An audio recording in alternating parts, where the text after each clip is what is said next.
Russia is making advances in the Donbas. Ukraine says Russian forces have captured several more settlements and now control almost all of the Luhansk region. Some heavy weapons have now arrived from Germany, but Ukraine says they are just a drop in the ocean of what is needed to push the Russians back. Everything that can burn is on fire. That's how the governor of Ukraine's Luhansk region described the situation here. Russia is intensifying attacks in Ukraine's east. Ukrainian defenders in Severodonetsk are still holding out in the besieged Azot chemical plant, their last stronghold in the city. Hundreds of civilians are sheltering there. And though Russian troops withdrew from Kyiv last month, the shelling has started once again. This footage shows what was once an educational building, now in ruins. There were no armed forces or representatives of territorial defence or the National Guard in this building when it was hit. So this strike was solely directed at a place of city infrastructure in order to intimidate the civilian population. That intimidation takes the form of words as well as weapons. Without directly mentioning Ukraine, Russian President Vladimir Putin announced that a new nuclear-capable ballistic missile system, known as Sarmat, would be ready for deployment by the end of the year.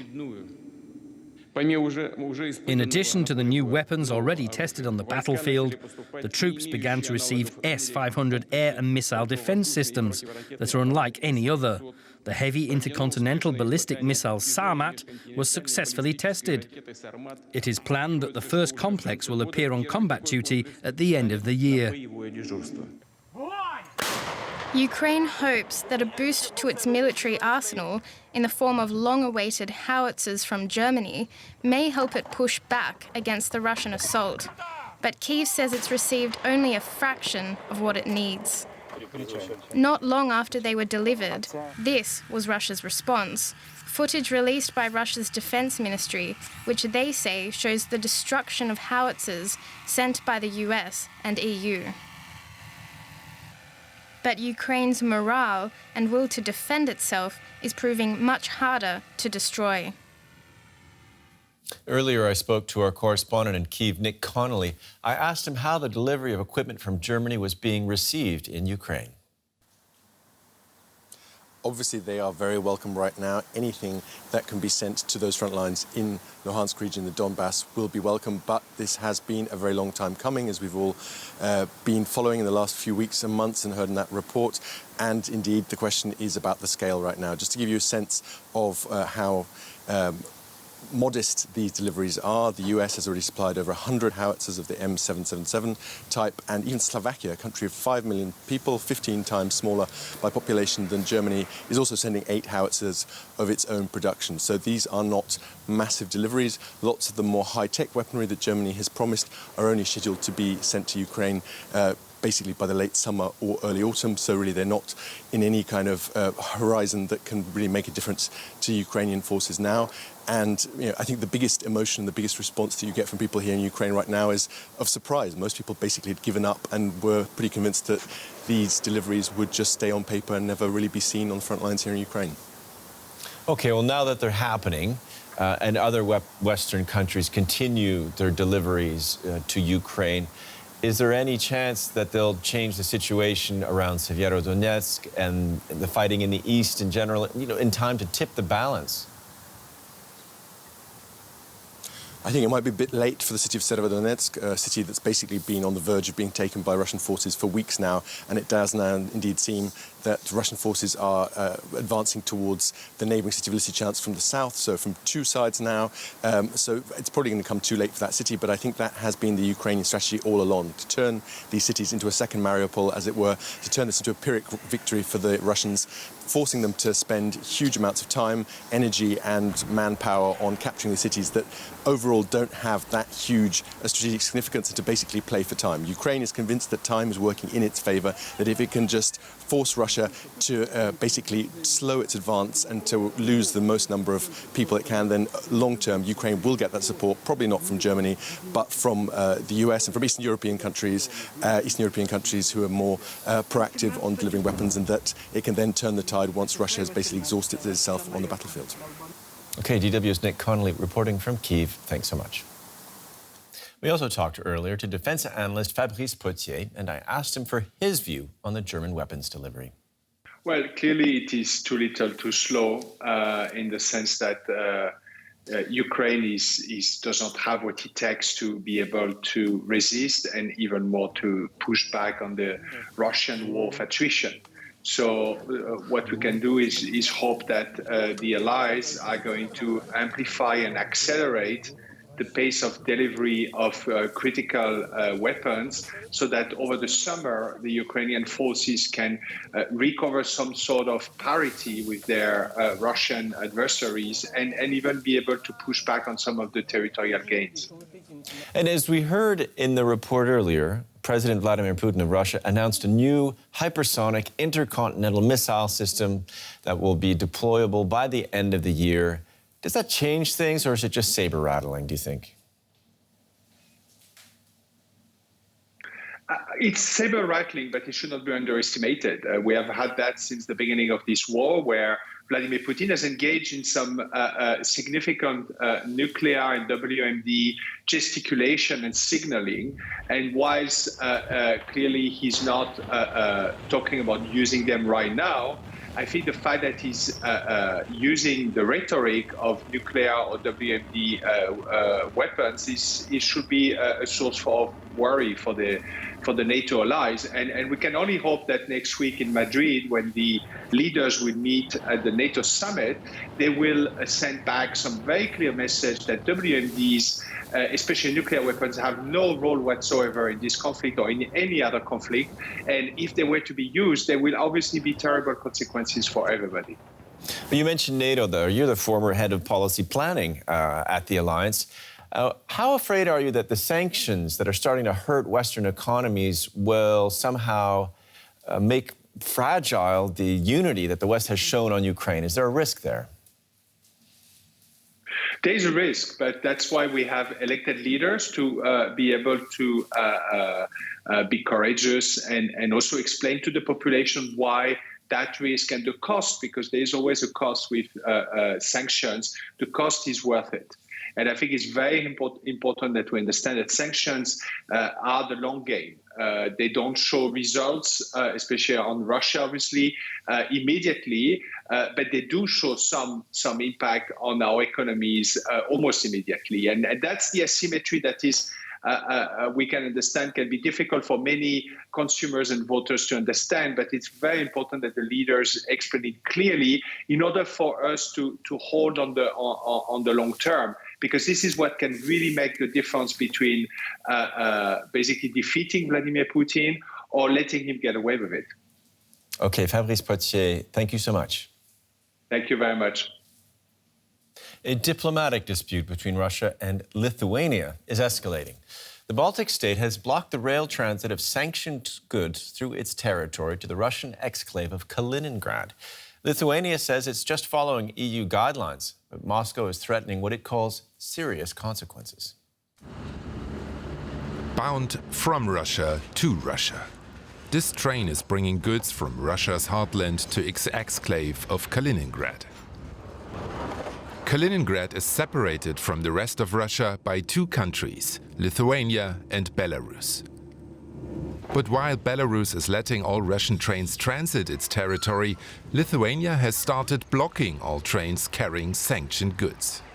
It's not Lithuania doing anything. It's European sanctions that started working from the 17th of June. Coal, metal, cement, wood, building materials and high-tech goods are among the items on the sanctions list. They account for up to 50% of all goods bound for Kaliningrad. Moscow has called the partial transit ban a hostile blockade and is threatening NATO member Lithuania.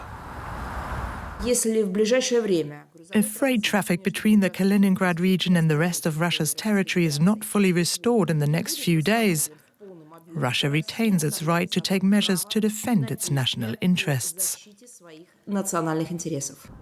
Russia insists that international freight transportation agreements must be respected and is accusing Lithuania of violating the human rights of its citizens in Kaliningrad. The EU has rejected Moscow's criticism and is in turn accusing the Russian government of exploiting the partial transit ban for its own ends.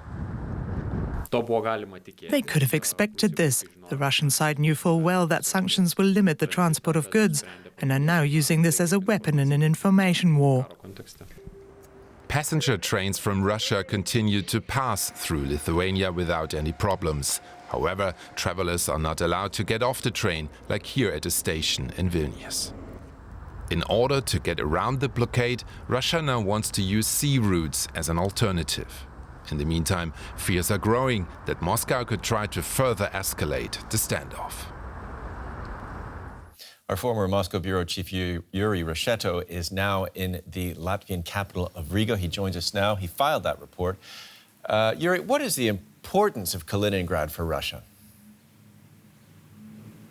Well, Russia's exclave of Kaliningrad is very important for Moscow. It's Russia's most western outpost, a strategic piece of land.